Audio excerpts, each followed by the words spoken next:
Alhamdulillahirabbil alamin.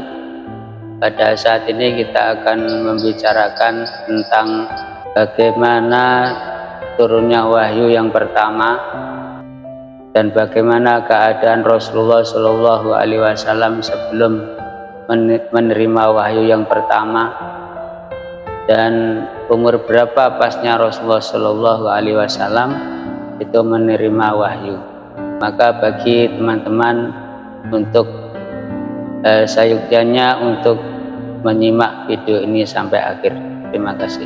Assalamualaikum warahmatullahi wabarakatuh. 3 tahun sebelum beliau diangkat sebagai Nabi dan Rasul, beliau sering menyendiri di Gua Hira karena kegelisahan hati beliau campur aduknya permasalahan yang selalu bertentangan dengan hati nurani beliau. Beliau sangat tidak suka dan tidak nyaman dengan kelakuan kaumnya yang setiap hari menyembah berhala, melakukan kefasikan. Hati beliau selalu ingin berontak dengan kefasikan yang dilakukan oleh kaum Quraisy. Dengan kejadian itulah beliau sering merenung sendiri di Gua Hira. 1 bulan sebelum turun wahyu yang pertama, beliau sering berlama-lama di Gua Hira untuk mengosongkan jiwanya dari keramaian dunia dan lebih sering menyendiri di Gua Hira untuk memahami keghaiban yang ada di alam ini, sampai beliau bisa berhubungan dengan keghaiban tersebut dengan izin Allah. Begitulah Allah mempersiapkan Rasulnya untuk menerima tanggung jawab yang besar, mengemban amanah yang sangat besar di muka bumi ini, yang akan merubah manusia dari jalan kesesatan menuju jalan yang penuh dengan kebenaran dan jalan keselamatan. Allah harus mengosongkan dulu hati Rasulnya dari sifat keduniawian sebelum menerima wahyu yang agung. Tanda-tanda kenabian sudah mulai tampak 6 bulan sebelum usia beliau genap 40 tahun.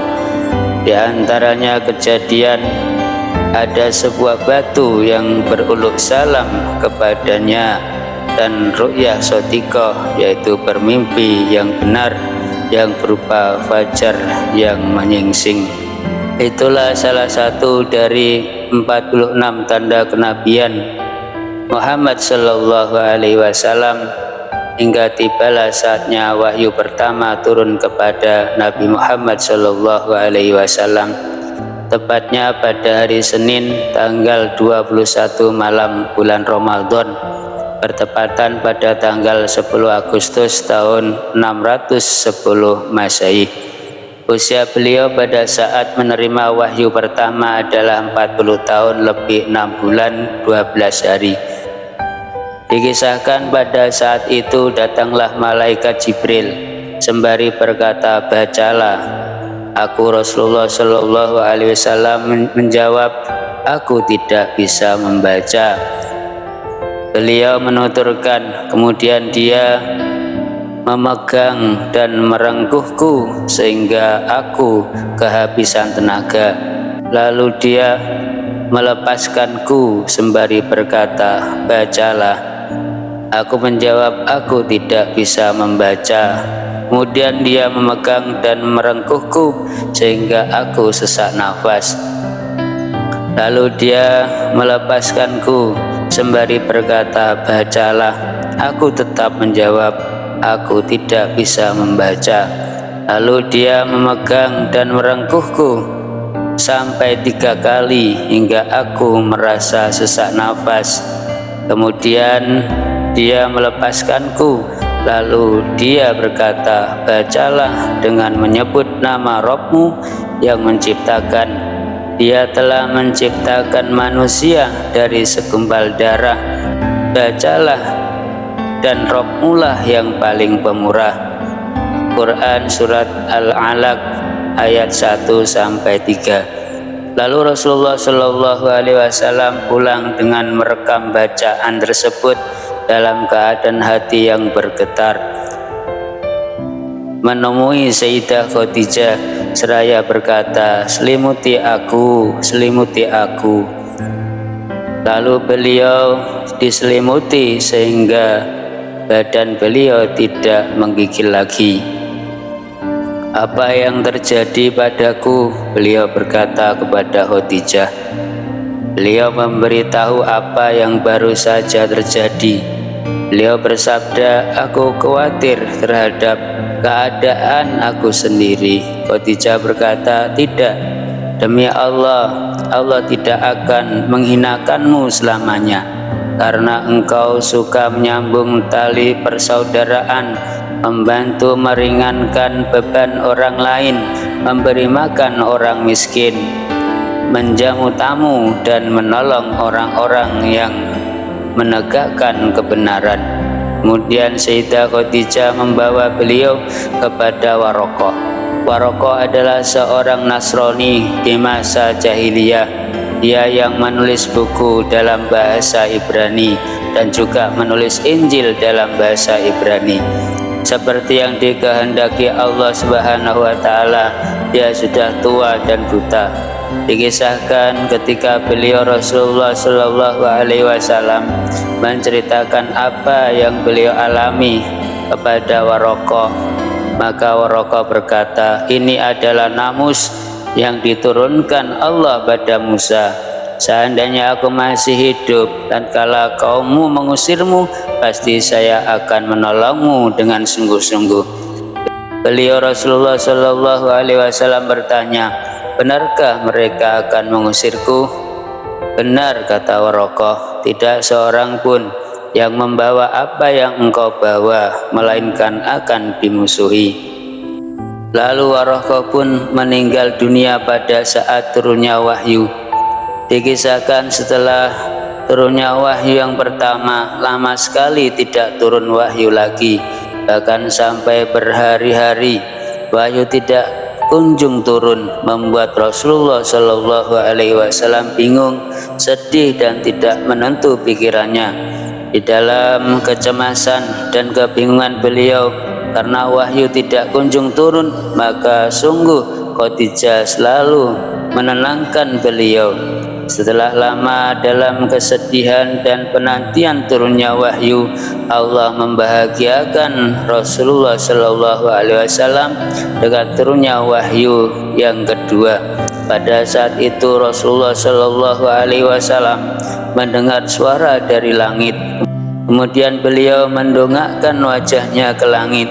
Beliau melihat malaikat Jibril lagi duduk di antara langit dan bumi. Rasulullah Shallallahu Alaihi Wasallam ketakutan, tubuhnya gemetaran, tidak mampu bergerak.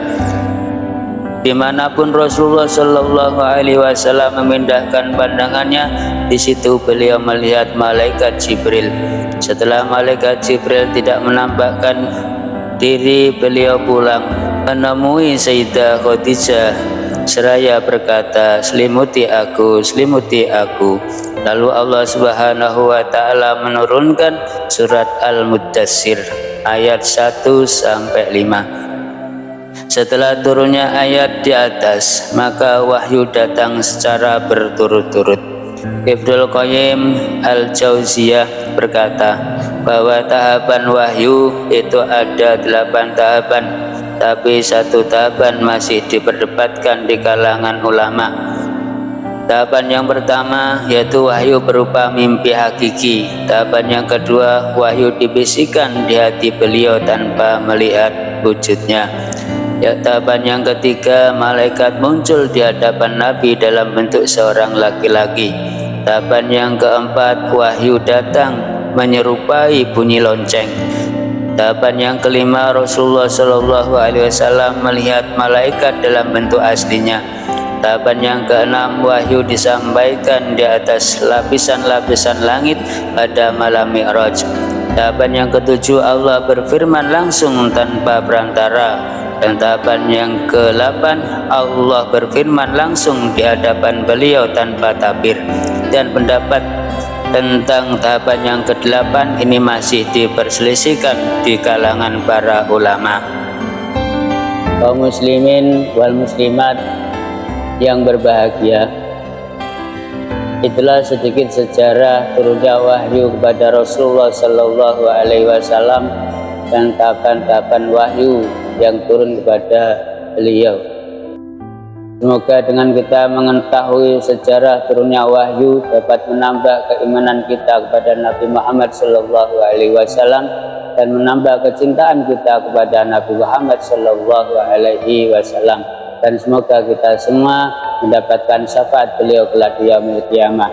Amin amin amin ya rabbal alamin. Wallahu muwaffiq ila aqwamit thoriq. Wassalamualaikum warahmatullahi wabarakatuh.